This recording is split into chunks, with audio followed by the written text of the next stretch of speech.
August 1 ಮತ್ತು ಮೊದಲ ವಾರದಿಂದ ಜನಸಾಮಾನ್ಯರು ಹಾಗೂ ಉದ್ಯಮ ವಲಯದ ಹಣಕಾಸು ಪರಿಸ್ಥಿತಿಯನ್ನು ಪ್ರಭಾವಿಸುವಂತಹ ಕೆಲವು ನಿಯಮಗಳಲ್ಲಿ ಬದಲಾವಣೆಗಳಾಗಿವೆ. ಇನ್ನು ಎಲ್ಪಿಜಿ ದರ ಪರಿಷ್ಕರಣೆ, ಸಿಎನ್ಜಿ ದರ ಪರಿಷ್ಕರಣೆ, ಅಮೆರಿಕ ಟ್ಯಾರಿಫ್ ಹೇರಿಕೆ, ಯುಪಿಐ ನಿಯಮ ಬದಲಾವಣೆ ಇತ್ಯಾದಿ ಬೆಳವಣಿಗೆ ಆಗಸ್ಟ್ 1ರಿಂದ ಆಗಲಿದೆ. ಇನ್ನು ಹಾಗೆಯೇ ಕೂಡ ಆರ್ಬಿಐನ ಮಾನಿಟರಿ ಪಾಲಿಸಿ ಕಮಿಟಿ ಸಭೆಯು ಇದ್ದು ಬಡ್ಡಿ ದರ ಪರಿಷ್ಕರಣೆಯು ಆಗುವಂತ ಸಾಧ್ಯತೆ ಕೂಡ ಕಂಡು ಬಂದಿದೆ.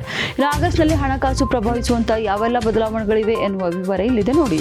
ಅಮೆರಿಕ ಟ್ಯಾರಿಫ್ ಹೇರಿಕೆ ನೋಡಬೇಕಾದ್ರೆ ಡೊನಾಲ್ಡ್ ಟ್ರಂಪ್ ಅವರು ಭಾರತದ ಸರಕುಗಳಿಗೆ 25% ಆಮದು ಸುಂಕ ಹಾಗೂ ಹೆಚ್ಚುವರಿ ಪೆನಾಲ್ಟಿ ಘೋಷಣೆ ಮಾಡಿದ್ದಾರೆ. ಇದು ಆಗಸ್ಟ್ 1ರಿಂದ ಜಾರಿಯಾಗುತ್ತಿದೆ. ಇನ್ನು ಭಾರತದ ಔಷಧ, ಎಲೆಕ್ಟ್ರಾನಿಕ್, ಜವಳಿ ಮತ್ತಿತರ ಉದ್ಯಮಗಳಿಗೆ ಹಿನ್ನಡೆಯಾಗಬಹುದು.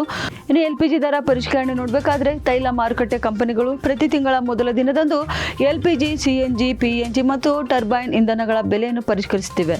ಇತ್ತೀಚೆಗೆ 19 ಕಿಲೋ ವಾಣಿಜ್ಯ ಎಲ್ಪಿಜಿ ಸಿಲಿಂಡರ್ ಬೆಲೆಯನ್ನು ಕೂಡ 60 ರೂಪಾಯಿ ಇಳಿಸಲಾಗಿತ್ತು. ಈ ಬಾರಿಯೂ ಕೂಡ ಪರಿಷ್ಕರಣೆ ಮಾಡಲಾಗಿದ್ದು ವಾಣಿಜ್ಯ ಬಳಕೆಯ ಎಲ್ಪಿಜಿ ಸಿಲಿಂಡರ್ಗಳ ಬೆಲೆಯಲ್ಲಿ 33.50 ರೂಪಾಯಿ ಇಳಿಕೆ ಮಾಡಲಾಗಿದೆ. ಇನ್ನು ಸಿಎನ್ಜಿ, ಪಿಎನ್ಜಿ ಮತ್ತು ಏವಿಯೇಷನ್ ಟರ್ಬೈನ್ ಇಂಧನದ ಬೆಲೆಗಳು ಕೂಡ ಆಗಸ್ಟ್ 1ರಂದು ಏರಿಕೆ ಆಗುವ ಸಾಧ್ಯತೆ ಕೂಡ ಕಂಡುಬಂದಿದೆ. ಆರ್ಬಿಐನಿಂದ ಟ್ರೇಡಿಂಗ್ ಅವಧಿ ಕೂಡ ವಿಸ್ತರಣೆ ಆಗಿದೆ. ಅದು ಕಾಲ್ ಮನಿ, ಮಾರ್ಕೆಟಿಂಗ್ ರಿಪೋ, ಪ್ರಾಪರ್ಟಿ ರಿಪೋ ಮಾರುಕಟ್ಟೆಗಳಲ್ಲಿ ಟ್ರೇಡಿಂಗ್ ಅವಧಿಯಲ್ಲಿ ವಿಸ್ತರಣೆ ಮಾಡಲಾಗುತ್ತಿದೆ.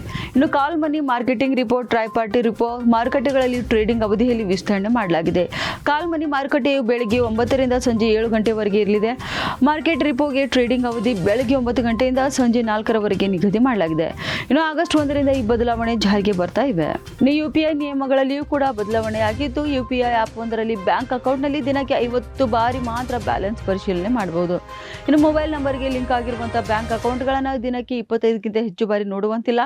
ಆಟೋ ಪೇ ಅನ್ನು ಪೇ ಗಳಿಗೆಯಲ್ಲಿ ಪ್ರಪೋಸ್ ಮಾಡಲಾಗುವುದಿಲ್ಲ. ಯುಪಿಐ ಪೇಮೆಂಟ್ ಮಾಡುವಾಗ ಸ್ವೀಕೃತ ಹೆಸರು ಕಾಣಿಸುತ್ತದೆ. ಆಗಸ್ಟ್ 1ರಿಂದ ಜಾರಿಗೆ ಬರುವಂತಹ ಪ್ರಮುಖ ಯುಪಿಐ ನಿಯಮ ಬದಲಾವಣೆಗಳು ಇವಾಗಿವೆ.